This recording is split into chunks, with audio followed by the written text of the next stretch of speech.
بسم اللہ الرحمن الرحیم۔ معزز سامعین، السلام علیکم ورحمۃ اللہ وبرکاتہ۔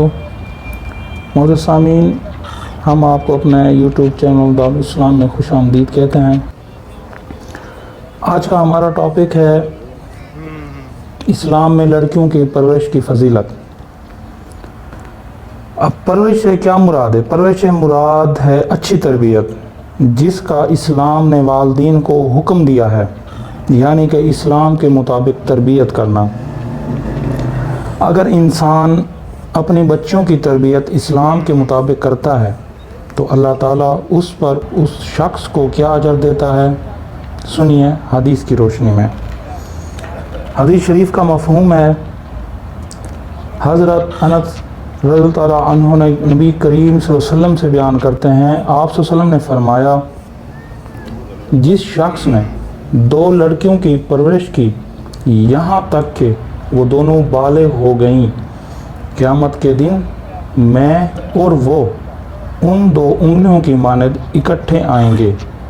اور آپ صلی اللہ علیہ وسلم نے انگلیوں کو ملا کر اشارہ کیا، یعنی کہ جس شخص نے 2 لڑکیوں کی صحیح پرورش کی تو اس کے لیے یہ فضیلت بیان کی جا رہی ہے کہ وہ جنت میں نبی صلی اللہ علیہ وسلم کے ساتھ ہوں گے۔ جیسا کہ اور ایک جگہ ارشاد فرمایا ہے کہ لڑکیاں قیامت کے دن آگ سے حجاب بن جائیں گی۔ مطلب اگر کوئی شخص لڑکیوں کی صحیح تربیت کرتا ہے، اسلام کے مطابق تربیت کرتا ہے، تو اس کے اوپر جنت واجب ہو جاتی ہے۔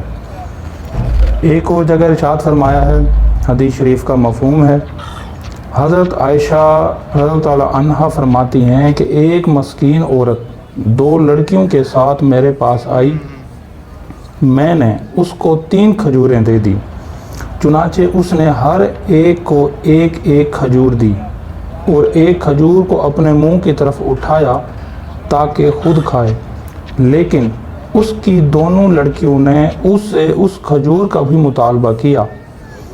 اس نے کھجور کو چیرا جس کھجور کو کھانے کا وہ خود ارادہ کرتی تھی، اور ان دونوں کے درمیان اس کو بھی بانٹ دیا۔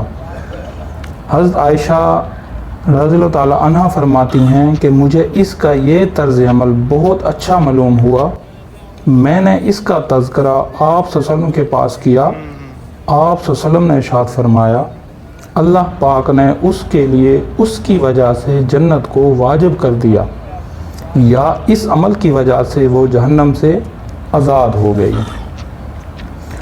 معزز سامعین، جیسا کہ بیوہ عورت پر خرچ کرنے کی بہت فضیلت ہے، ایک اور جگہ ارشاد ہوتا ہے، حضرت ابو ہریرہ رضی اللہ تعالیٰ عنہ آپ صلی اللہ علیہ وسلم سے روایت نقل کرتے ہیں، آپ صلی اللہ علیہ وسلم نے فرمایا، بیوہ عورتوں اور مسکینوں پر خرچ کرنے والا شخص اس شخص کی طرح ہے جو اللہ پاک کے راستہ میں جہاد کرتا ہے، یعنی کہ جو شخص بیوہ عورت پر خرچ کرتا ہے تو وہ اس کی مثال ایسے ہے جیسے وہ جہاد کرتا ہے۔ معزز سامعین، مزید ویڈیوز کے لیے آپ ہمارے چینل کو سبسکرائب کریں، اور آپ کو جس ٹاپک پہ ویڈیو چاہیے یا آپ جو سننا چاہتے ہیں آپ کمنٹ میں ہمیں وہ بتائیں۔ شکریہ۔